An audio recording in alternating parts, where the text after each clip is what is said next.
Mon cher Cédric, bonjour. Bonjour Laurent. Je suis très heureux de te recevoir aujourd'hui. Pour ceux qui ne te connaissent pas, je rappellerai que tu es directeur général adjoint du Conseil régional d'Île-de-France, en charge plus particulièrement des affaires de santé. Tu as été directeur adjoint de la Fédération hospitalière de France. Tu as une formation de directeur d'hôpital. Tu es un des experts du système de santé.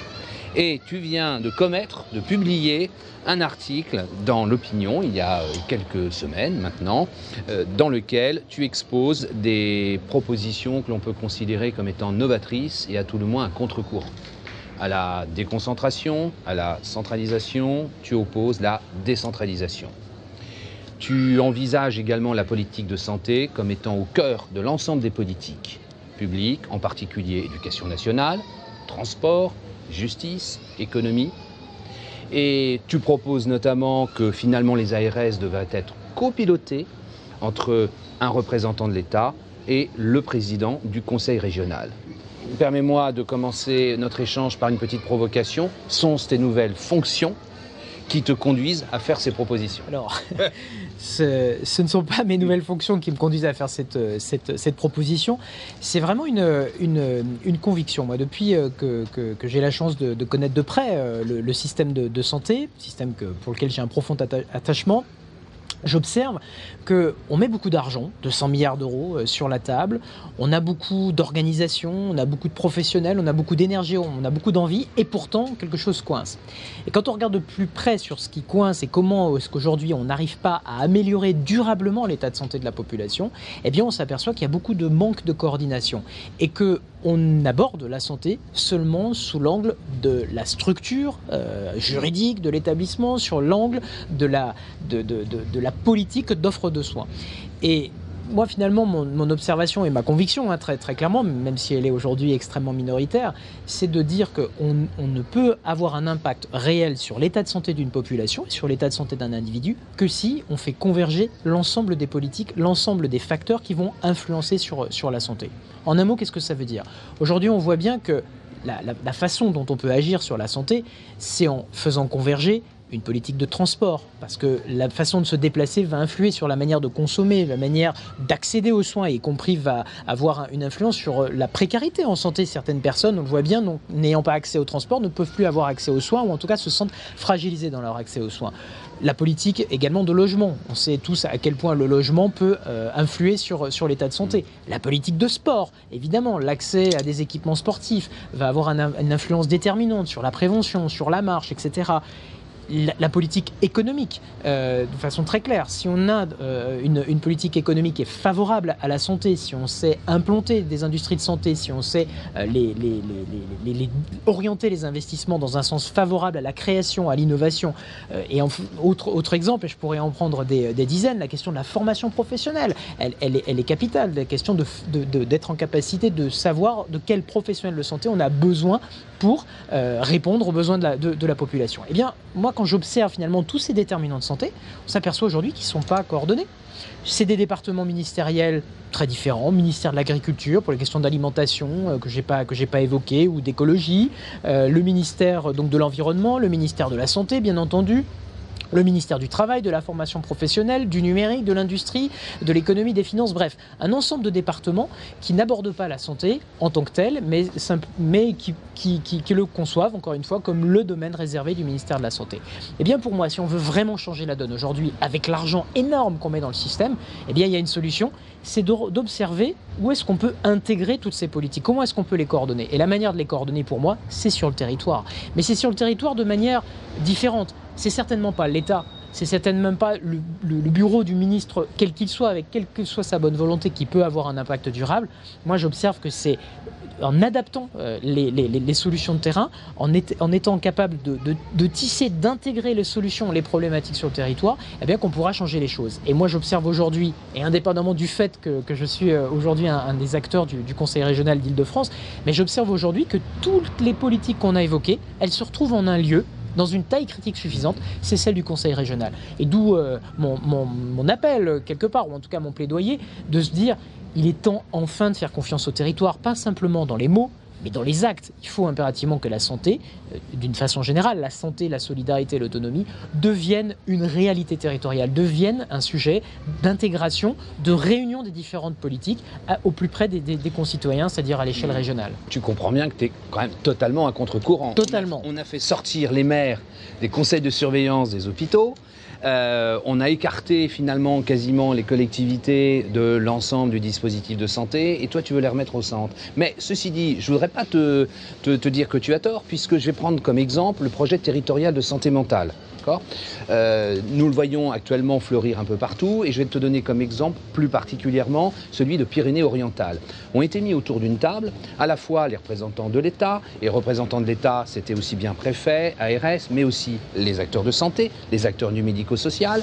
Nous avions l'éducation nationale, la justice, les collectivités territoriales parfaitement représentées et l'ensemble avec les acteurs sociaux, les bailleurs sociaux, eh bien ça a permis d'avoir un ensemble cohérent d'actions à mener pour améliorer la santé mentale. Alors, quand on voit également le travail qui est fait par les conseils locaux de santé mentale, est-ce que tu ne crois pas qu'aujourd'hui, au moment où on parle de projet territorial de santé, on ne pourrait pas se dire que c'est aux collectivités d'en être les coordinateurs, et c'est ce que tu dis d'ailleurs, un peu le ciment, de façon à pouvoir finalement véritablement mettre en place, et ce n'est pas une simple question de démocratie sanitaire, c'est une question d'aménagement du territoire.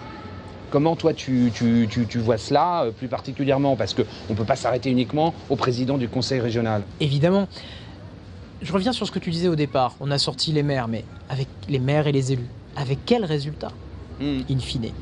Avec quel résultat? On a nié totalement la démocratie locale.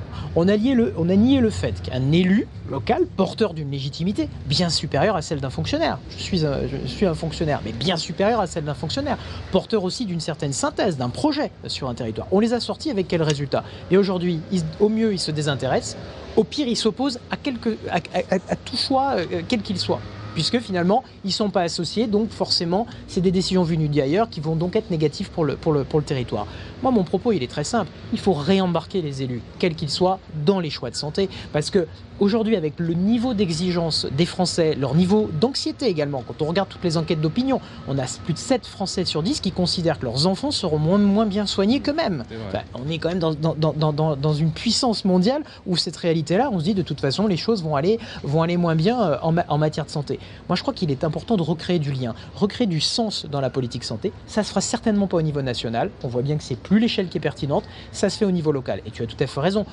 Quand je parle aujourd'hui du conseil, du président du conseil régional, je pense qu'il faut avoir un lieu d'intégration des politiques qui soit pas trop petit, dépassé finalement par les autres enjeux, ni trop grand le niveau national. Le niveau régional, on voit bien aujourd'hui, après la réforme issue de la loi NOTRe et les 11 grandes régions, en tout cas métropolitaines, on a un territoire critique, qui est celui d'ailleurs du territoire des centres hospitaliers universitaires, qui est celui des territoires à l'échelle finalement de la compétition européenne. On voit bien qu'on a des tailles critiques. On est capable d'assembler. Après, évidemment, il va de soi que c'est l'ensemble de la chaîne démocratique qu'il faut remettre vers la santé. Les conseils locaux de santé mentale que tu évoques, et tout particulièrement le cas assez emblématique et la belle histoire des Pyrénées-Orientales, on voit bien que c'est en mettant les gens autour de la table. La santé mentale, c'est le meilleur exemple. On sait très bien que la question, elle n'est pas que somatique, elle n'est pas non plus qu'en ville. On voit très bien à quel point les questions de justice, les questions de sécurité, les questions de sport... Avec la radicalisation, on l'a bien vu encore récemment.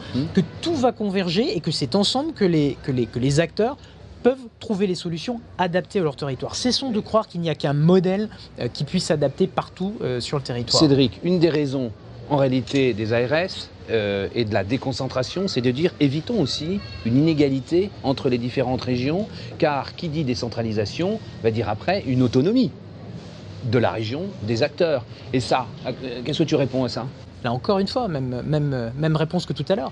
Pour quel résultat? Qui peut aujourd'hui dire sérieusement que dans notre République une et indivisible, en matière de santé, les Français sont égaux? C'est une vaste blague. Quand on regarde les écarts d'espérance de vie, je prends simplement cet indicateur, même au sein des régions. Voilà, aujourd'hui, la région Île-de-France, on a un écart d'espérance de vie de 7 ans en fonction de son lieu d'habitation. Il y avait une célèbre étude par le professeur Vigneron, je crois, qui faisait apparaître les écarts d'espérance de vie en fonction de son positionnement sur la ligne B du RER. Quand on regarde aujourd'hui les écarts d'espérance de vie entre l'ex-Nord-Pas-de-Calais et les Alpes-Maritimes ou Provence-Alpes-Côte d'Azur, plus personne peut sérieusement dire que confier plus de rôle aux régions ou aux pouvoirs locaux, quels qu'ils soient, va mettre un coup de canif. Au contraire, regardons ce qu'on a fait en matière de formation professionnelle, en matière de transport avec la question des trains. Eh bien, il y avait des questions qu'on pensait comme insolubles, le fait qu'on sous-investissait dans le réseau ferroviaire, que les transports locaux étaient dégradés, en tout cas poussés à l'abandon. Aujourd'hui, on voit que dans des régions, eh bien, les présidents de région, ils se ressaisissent de ces questions-là, ils investissent. En Ile-de-France, on a des investissements massifs sur les transports,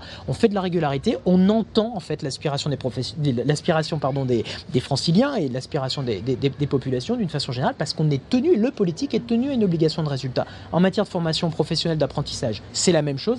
Il n'y a aucune raison pour qu'en matière de santé, ce soit différent. Simplement, c'est de considérer que les problèmes de santé ne sont pas tous les mêmes, que la géographie n'est pas partout la même. Le général de Gaulle disait que la France, c'est tout à la fois. Et c'est exactement ça. Mais ce tout à la fois nécessite un projet qui soit adapté au territoire. Donc, de grâce, laissons faire les territoires, mais il ne s'agit pas de ne pas évaluer, de ne pas sanctionner. Mais là-dessus, faisons confiance à nos autorités centrales pour évaluer, pour sanctionner, pour trouver, pour ramener finalement chaque acteur dans la voie si jamais on s'apercevait d'écart. Mais finalement, moi, le projet que je propose, en tout cas celui que j'ai essayé d'exprimer dans ce petit article, c'est simplement de se dire, replaçons l'État central dans son rôle, fixer le cap, les grandes orientations, laissons faire ensuite la mise en œuvre aux acteurs de terrain.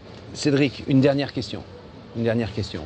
Est-ce que tu ne crois pas que ce changement d'approche, parce que c'est une nouvelle approche que tu proposes, n'exigerait pas également et surtout qu'il y ait un transfert de la compétence, en tout cas une compétence sanitaire pour le conseil régional? Et comment tu vois l'articulation avec le département? Alors, si on va jusqu'au bout du raisonnement, profonde conviction personnelle, c'est qu'on a besoin d'un vrai et puissant mouvement de décentralisation. Et la santé, à rebours de ce qui a été décidé en 2015 par la loi portant nouvelle organisation territoriale de la République, la fameuse loi NOTRe, qui a dessaisi toutes les collectivités, en particulier la région, de toute compétence en santé, je pense que le bloc sanitaire et social doit faire partie de ce mouvement puissant de décentralisation. Très clairement, ensuite, le rôle de la région, c'est quoi? C'est certainement pas de se transformer en chef de gare ou en petit chef de la politique, ou certainement pas de recréer une politique de guichet. C'est encore une fois de penser l'aménagement, de penser la structuration du territoire, de penser sa cohérence. Ça doit se faire avec le département, ça doit se faire évidemment avec les municipalités. Et on a aujourd'hui des outils de démocratie sociale. Il y a les commissions territoriales d'action publique, les CTAP. On a des schémas directeurs de l'accès aux services publics, les SDASP. On a aujourd'hui, peu importe la technique et le juridique, maître. Ce qui compte surtout, c'est le projet. Et évidemment qu'il faut un chef de file. Je crois vraiment qu'il faut penser la santé comme un élément majeur du développement économique et social d'un territoire. Et ça, je pense que c'est à l'échelon territorial. Et qu'ensuite, effectivement, la déclinaison, elle doit embarquer tous les acteurs. Dernière remarque, quand on regarde dans tous les pays aujourd'hui européens dans lesquels on arrive à améliorer l'état de santé de la population, il n'y en a pas un qui est un État centralisé, pas un seul. Les pays qui fonctionnent, ce sont les pays qui ont fait le choix de la décentralisation, ce sont les pays qui ont fait le choix de la confiance, ce sont les pays qui ont fait le choix du territoire. Cédric, on pourrait continuer comme ça des heures et des heures. C'est un sujet passionnant. J'espère qu'on se reverra bientôt, peut-être sur le développement de toutes ces idées et de cette nouvelle approche qui nous fait beaucoup de bien, parce que c'est un formidable ballon d'oxygène. Merci Cédric. Merci à toi Laurent, merci beaucoup.